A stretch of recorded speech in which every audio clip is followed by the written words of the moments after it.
Hi guys, welcome to Cricket Chat with Venkatesh. Match number 57 is between Royal Challengers Bengaluru and Kolkata knight riders. Match రాయ్పూర్లో జరుగుతుంది. రాయ్పూర్లో దాదాపు 10 ఏళ్ల తర్వాత IPL match జరిగితే మన 2 days బ్యాక్ అది ఒక లాస్ట్ బాల్ థ్రిల్లర్ ప్రొడ్యూస్ చేసింది బిట్వీన్ ఆర్సీబీ అండ్ ఎంఐ. మరి ఈ మ్యాచ్ కూడా అలాగే ఉంటుందా? కేకేఆర్ ఒకప్పుడు స్టార్టింగ్లో చాలా వీక్గా కనిపించిన ఆఫ్ లేట్ బాగా పుంజుకున్నారు. వాళ్ళు వరుసగా 4 మ్యాచ్లు గెలిచారు. ముఖ్యంగా the strength of their spin bowling, Sunil Narine, Varun Chakravarthy and Anukul Roy. Batting కూడా కొంతవరకు ఇంప్రూవ్ అయింది. ఫిన్ అలెన్, రింకు సింగ్ లాంటి వాళ్ళు బాగా బ్యాటింగ్ చేస్తున్నారు. క్యామరన్ గిన్ కొంతవరకు కాంట్రిబ్యూట్ చేస్తున్నాడు. సో ఆర్సీబీకి అంత ఈజీ ఏం కాబోదు. కేకేఆర్ కనుక వాళ్ళకి ఇంకా 4 మ్యాచ్లు మిగిలి ఉన్నాయి, 9 పాయింట్స్ ఉన్నాయి. రిమైనింగ్ 4 మ్యాచెస్ గెలిస్తే వాళ్ళు ప్లే ఆఫ్స్కి వెళ్ళే అవకాశం. సో వాళ్ళు they're not totally ruled out. Remaining 4 matches గెలిస్తే 17 పాయింట్స్ ఉంటాయి. నెట్ రన్ రేట్తో కూడా ఇబ్బంది లేకుండా వాళ్ళు ప్లే ఆఫ్స్కి వెళ్ళిపోతారు. ఒక మ్యాచ్ ఓడినా 15 పాయింట్స్తో వాళ్ళకి ఒక స్లిమ్ ఛాన్స్ ఉండే అవకాశం ఉంది. సో వాళ్ళు very much in the race. అందుకే ఆ మోటివేషన్ ఉంటుంది వాళ్ళకి. చాలా గట్టి ఫైట్ ఇస్తారు ఆర్సీబీ వాళ్ళు టేబుల్ టాప్ స్థానాన్ని కోల్పోయారు because GT is on top right now. But still they are very very strong. Just ఒక అడుగు దూరంలో ఉన్నారు ప్లే ఆఫ్స్. ఒక మ్యాచ్ గెలిస్తే 16 పాయింట్స్ వస్తాయి రిమైనింగ్ 3 మ్యాచెస్లో. బట్ టాప్ 2 కోసం వాళ్ళు ఉన్న ఫామ్లో టాప్ 2 పొజిషన్ కోసం వాళ్ళు చూస్తారు. ఎందుకంటే చాలా ఇంప్రెసివ్గా ఆడుతున్నారు వాళ్ళు. లాస్ట్ మ్యాచ్లో కూడా ఓడిపోవాల్సిన మ్యాచ్ చివరి ఓవర్లో ఒక హై డ్రామా చూసాం మనం. భువనేశ్వర్ కుమార్ కొట్టిన 6 మనం మర్చిపోలేం. సో అలాంటి టైట్ మ్యాచ్ టీంని మరింత రిజ్యువనేట్ చేస్తుంది, మరింత స్ట్రాంగ్ చేస్తుంది. సో రెడ్ హాట్ ఫామ్లో ఉన్నట్టు చెప్పాలి ఆర్సీబీ. ఫోకస్ కోహ్లీ మీద ఉంటుంది. ఎందుకంటే కోహ్లీ లాస్ట్ 2 ఇన్నింగ్స్లో డక్అవుట్ అయ్యాడు. చాలా అరుదుగా చూస్తాం. Extremely consistent player Kohli. Last 2 ఇన్నింగ్స్లో డక్అవుట్ అవ్వడం అనేది చాలా. ఎందుకంటే 2022లో జరిగింది అలా వరుసగా 2 డక్స్ ఐపీఎల్లో Virat Kohli. So 2 ducks last మ్యాచ్లో గోల్డెన్ డక్, ఫస్ట్ బాల్కి అవుట్. కోహ్లీ అంతకుముందు మ్యాచ్లో కూడా 28 చేశాడు గుజరాత్ పైన. దాంట్లో 5 4లు, ఒక 6 కొట్టాడు 13 బాల్స్లో. చాలా క్విక్గా 200+ స్ట్రైక్ రేట్తో ఆడాడు. డిఫరెంట్గా ఆడుతున్నాడు కోహ్లీ. లాస్ట్ మ్యాచ్లో కూడా చూడండి మీరు, ఫస్ట్ బాల్ అనే సీమింగ్ వికెట్, పేసర్స్కి హెల్ప్ ఉంది, బాల్ మూవింగ్ అవే. అలాంటి బాల్కి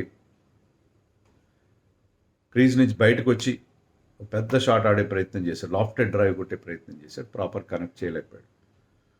సో అలాంటి లాఫ్టెడ్ డ్రైవ్ ఆడతాడా కోహ్లీ? స్టార్టింగ్లో కాస్త జాగ్రత్తగా ఆడతాడు, ఆడి రొటేట్ చేస్తాడు strike, you will wait for the loose ball. అది కదా కోహ్లీ స్టైల్. ప్రాబ్లం ఏమవుతుందంటే ఎప్పుడైతే జేకబ్ బెథెల్ వచ్చాడో కోహ్లీ డిఫరెంట్గా ఆడుతున్నాడు. అతని strike rate against when Phil Salt was there, Phil సాల్ట్తో కలిసి ఆడుతున్నప్పుడు విరాట్ కోహ్లీ స్ట్రైక్ రేట్ 140 ఉంది. జాకబ్ బెథెల్ వచ్చిన తర్వాత ఆ స్ట్రైక్ రేట్ 169 పెరిగింది. ఎందుకంటే బెథెల్ స్ట్రగుల్ అవుతున్నాడు అదర్ ఎండ్లో. పవర్ ప్లేని మ్యాక్సిమైజ్ చేయాలి, పవర్ ప్లేని బాస్ చేయాలంటే ఏం చేయాలి? Kohli has to take the risk. So తనకి అలవాటు లేని గేమ్ ఆడతాడు కోహ్లీ. సో ఒక అగ్రెషన్ తెచ్చిపెట్టుకున్న అగ్రెషన్తో ఆడుతున్నాడేమో నాకు అనిపిస్తుంది. That is my feeling. అందుకే లాస్ట్ 3 మ్యాచెస్లో చూస్తే 4 మ్యాచెస్లో 23 నాట్అవుట్, 28 అండ్ 0-0. 23 నాట్అవుట్ అంటే చిన్న స్కోర్ చేసింగ్లో అదేం ప్రాబ్లం లేదు. సో విరాట్ కోహ్లీ కన్సిస్టెన్సీ దెబ్బతినింది దీనివల్ల. అంటే జేకబ్ బెథెల్ స్లోగా ఆడుతున్నాడు, స్ట్రగుల్ అవుతున్నాడు కాబట్టి అతను కొంచెం రిస్క్ ఎక్కువ తీసుకుంటున్నాడు. అది టీమ్ ఇంట్రెస్ట్ని దెబ్బతీస్తుంది కదా. ముఖ్యంగా ఇలాంటి స్లో వికెట్స్ మీద కోహ్లీకి మనం చెప్పేది Kohli will adapt to situation తగినట్టుగా ఆడతాడు. సో ఈ మ్యాచ్లో కోహ్లీ ఎలా ఆడతాడని దాని మీద చాలా ఇంట్రెస్ట్ ఉండబోతుంది. కోహ్లీ ఏ రకమైన స్టైల్లో ఆడతాడు. అతను యాక్చువల్గా ఆరెంజ్ క్యాప్ రేస్లో ఉన్నాడు. Orange cap he was holding orange cap for some time. ఇప్పుడైతే అతను ఈ వరుస డక్అవుట్స్ వల్ల 13th ప్లేస్కి పడిపోయాడు. విరాట్ కోహ్లీ ఇలాంటి సిచ్యుయేషన్లో Virat Kohli will come back, definitely come back. Virat Kohli డిఫరెంట్గా ఆడతాడు. బెథెల్ ఎలా ఆడుతున్నప్పటికీ విరాట్ కోహ్లీ నుంచి ముఖ్యంగా లాస్ట్ మ్యాచ్లో చేజ్లో విరాట్ కోహ్లీ ఫెయిల్ అవడం అనేది చాలా అరుదుగా చూస్తాం. చేజ్లో అతను కంప్లీట్గా డామినేట్ చేస్తాడు కదా. సునీల్ నారాయణ ఉన్నాడు అక్కడ. విరాట్ కోహ్లీకి against. Sunil Narine has a very good record against Virat Kohli. 17 ఇన్నింగ్స్లో 4 సార్లు సునీల్ నారాయణ్ విరాట్ కోహ్లీని అవుట్ చేశాడు. అండ్ విరాట్ కోహ్లీ సునీల్ నారాయణ్కి అగేన్స్ట్గా ఎక్కువ రన్స్ చేయలేదు. అతని స్ట్రైక్ రేట్ 105 ఉంది. సునీల్ నారాయణ్కి అగేన్స్ట్గా ఎవరికైనా స్ట్రైక్ రేట్ అలాగే ఉంటుంది, రన్ బాలే ఉంటుంది. కానీ ఆయన చాలా యాక్యురేట్. ఈ సీజన్లో కూడా is having an average of 6.5 economy rate of 6.5. 105 మాత్రం స్ట్రైక్ రేట్ 4 సార్లు అవుట్ చేశాడు. మరి పవర్ ప్లేలో సునీల్ నారాయణ్ ఆడిస్తారా, బౌలింగ్ వేస్తారా పవర్ ప్లేలో అగేన్స్ట్ విరాట్ కోహ్లీ? డౌటే, ఎందుకంటే ఈ మ్యాచ్లో వరుణ్ చక్రవర్తి ఆడడం డౌట్గా ఉంది. మిడిల్ ఓవర్స్లో అతను రిక్వైర్మెంట్ ఉంది. పవర్ ప్లేలో సునీల్ నారాయణ్ వర్సెస్ కోహ్లీ ఉంటుందో లేదో, కానీ ఆ కాంటెస్ట్ చాలా ఇంట్రెస్టింగ్గా ఉండబోతుంది. సునీల్ నారాయణ్ వర్సెస్ విరాట్ కోహ్లీ, అది చాలా ఇంట్రెస్టింగ్ కాంటెస్ట్. ఇద్దరు వరల్డ్ క్లాస్ ప్లేయర్స్ మధ్య ఎలా ఉంటుంది. అలాగే రజత్ పాటీదార్ వర్సెస్ సునీల్ నారాయణ్ కూడా చాలా ఇంట్రెస్టింగ్ ఉంటుంది. ఎందుకంటే రజత్ పాటీదార్ ఇది స్పిన్ బ్యాషర్. రజత్ పాటీదార్ స్పిన్ అద్భుతంగా ఆడతాడు. ఈ సీజన్లో సూపర్ ఫామ్లో ఉన్నాడు. సునీల్ నారాయణ్కి అగేన్స్ట్గా అతని స్ట్రైక్ రేట్ 185 ఉంది. అంటే ఆడింది ఒక 12 బాల్స్ తక్కువ, దాంట్లో 3 సిక్స్లు కొట్టాడు. సునీల్ నారాయణ్ 3 సిక్స్లు కొట్టడం అంటే అది ఆషామాషి కాదు. సో అది కూడా చాలా ఇంట్రెస్టింగ్ బ్యాటర్ ఉంటుంది.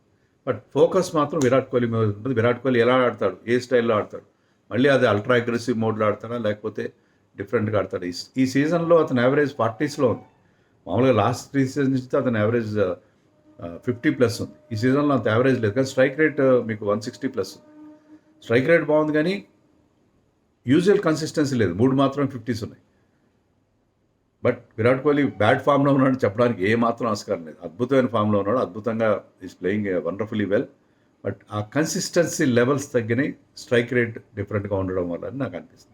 మరి ఇప్పుడు బ్యాక్ ఎండ్ ఆఫ్ ది టోర్నమెంట్లో మనకి ఏంటంటే అన్ని స్లో పిచ్చెస్ ఉన్నాయి. ఇక్కడ డిఫరెంట్గా విరాట్ కోహ్లీ ఆడుతుంది. సో విరాట్ కోహ్లీ ఏ టైప్ ఆఫ్ విరాట్ కోహ్లీని, ఒక అగ్రెసివ్ విరాట్ కోహ్లీని చూస్తామా లేకపోతే ఒక యాంకర్ రోల్ విరాట్ కోహ్లీని చూస్తామా అనేది ఈ మ్యాచ్లో అందరి దృష్టి దాని మీద ఉంటుంది. టీంలో ఏమైనా మార్పులు ఉంటాయా? ఆర్సీబీ టీంలో బెథల్ని ఏమైనా రీప్లేస్ చేస్తారా వెంకటేష్ అయ్యర్తో? వెంకటేష్ అయ్యర్ ఓపెనింగ్తోనే తన కేకేఆర్కే ఓపెనింగ్ చేసేవాడు. ఆ ఫ్రాంచైజ్ మీద వెంకటేష్ అయ్యర్ని తీసుకొస్తారా? డౌటే. లేకపోతే Romario Shepherd place Jacob Duffy, ఎందుకంటే ఫాస్ట్ బౌలర్స్కి హెల్ప్ ఉన్న పిచ్ అది లాస్ట్ మ్యాచ్లో రాయ్పూర్లో, అతను ఏమైనా ఆడిస్తారా? Romario Shepherd is not getting runs and బౌలర్గా అతను అంత యూస్ఫుల్గా లేడు, ఈజ్ లీకింగ్ రన్స్. డఫీ వస్తే Duffy, Hazlewood and Bhuvi wonderful pace attack ఉంటుంది. But Duffy is also new ball bowler. మరి అతను ఎక్కడ అకామిడేట్ చేస్తారు? Hazlewood with new ball, Bhuvi with new ball, Duffy. But వాళ్ళకి ఆప్షన్ అయితే ఉంటుంది. లేకపోతే రొమారియో షెపర్డ్ ప్లేస్లో వెంకటేష్ అయ్యర్ని ఆడించుకోవచ్చు. రొమారియో షెపర్డ్ లాగా అతను కూడా can give you couple of overs. లేకపోతే Bethell can bowl couple of overs of left arm spin. So వాళ్ళకి ఆప్షన్స్ లేవని కాదు, they have got options of 6th bowler. So Shepherd విషయంలో, ఎందుకంటే లాస్ట్ మ్యాచ్లో షెపర్డ్ ఏమాత్రం రన్స్ కొట్టలేదు. భువనేశ్వర్ కుమార్ 6 కొట్టకుండా షెపర్డ్ మీద డిపెండ్ అయి ఉంటే మ్యాచ్ పోయేది. సో షెపర్డ్ విషయంలో డౌట్ ఉంది, మరి ఏమైనా మార్పులు చేస్తాను. షెపర్డ్, జితేష్ శర్మ ఇద్దరు ఫెయిల్ అవుతున్నారు. బెథల్ ఫెయిల్ అవుతున్నారు టాప్ ఆఫ్ ది ఆర్డర్లో, లోయర్ మిడిల్ ఆర్డర్లో జితేష్ అండ్ షెపర్డ్ ఇద్దరు ఫెయిల్ అవుతున్నారు. ఇది టీంని హర్ట్ చేస్తుంది. Okay, Krunal Pandey came up with wonderful నాక్ లాస్ట్ మ్యాచ్లో. పడికల్ ఫామ్లో ఉన్నాడు, పాటీదార్ ఫామ్లో ఉన్నాడు, కానీ అది కవర్ చేసుకుంటే ఎన్ని మ్యాచ్లు వెళ్తారు వీళ్ళు? ఏదో ఒక టఫ్ డెసిషన్ తీసుకోవాలి. సుయాష్ శర్మ బౌలింగ్ కూడా లాస్ట్ 7 మ్యాచెస్లో 3 వికెట్లు తీశాడు. But he is bowling well. అతనే మరీ అంత దారుణంగా ఏం బౌలింగ్ వేయట్లేదు, బట్ వికెట్స్ తగ్గిపోయినాయి. మామూలుగా లెగ్ స్పిన్నర్, రిస్ట్ స్పిన్నర్ అంటే వికెట్స్ తీయాలి కదా, వికెట్స్ రావట్లేదు. సో కొన్ని సమస్యలు ఉన్నాయి ఆర్సీబీకి, కానీ ఓవరాల్గా ఎవరో ఒకళ్ళు ఆదుకుంటున్నారు. ఎవరో ఒకళ్ళు బౌలింగ్లో. భువీ లాస్ట్ మ్యాచ్లో wonderful, is taken more than 20 wickets this season already. So Bhuvi, Hazlewood, Krunal Pandya, Rasikh Salam to lesser extent, they are all doing well. సో వాళ్ళకి కొన్ని సమస్యలు మాత్రం ఉన్నాయి. కేకేఆర్కి వరుణ్ చక్రవర్తి విషయంలో question mark, big question mark. Last మ్యాచ్లో అతనికి గాయమైంది, 4th ఓవర్ ఆ గాయంతోనే వేశాడు. ఇప్పుడు అతను ఆ తర్వాత స్టిక్ పట్టుకుని నడవడం హోటల్లో చూశారంట జనాలు.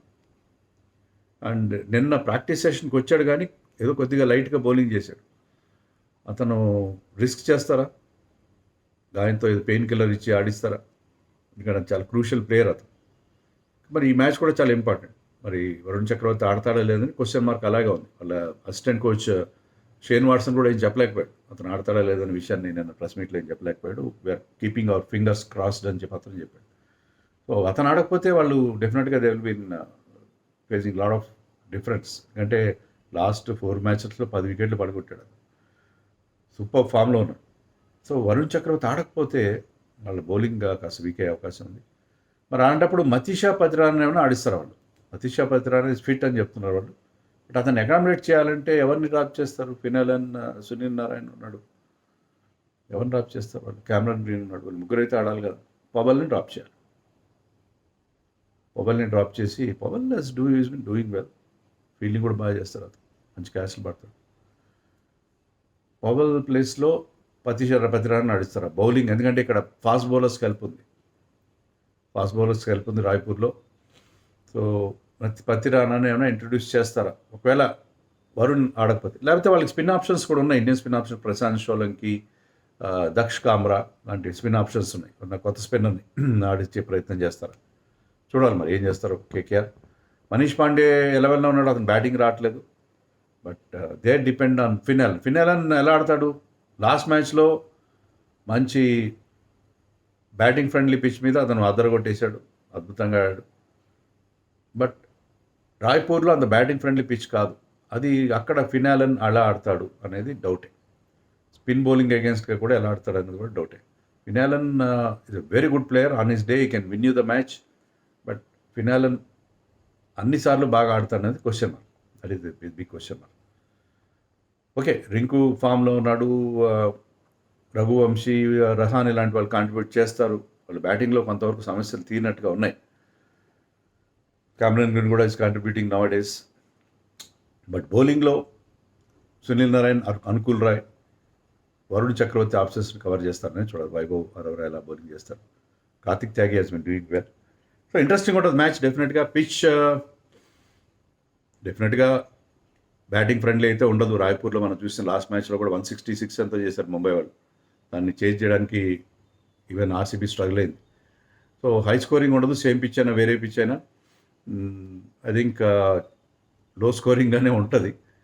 బ్యాటింగ్ ఫస్ట్ చేయడమే బెటర్ ఏమో, బ్యాటింగ్ ఫస్ట్ కంటే బౌలింగ్ చేయడమే బెటర్ అని అనుకుంటున్నాను నేను.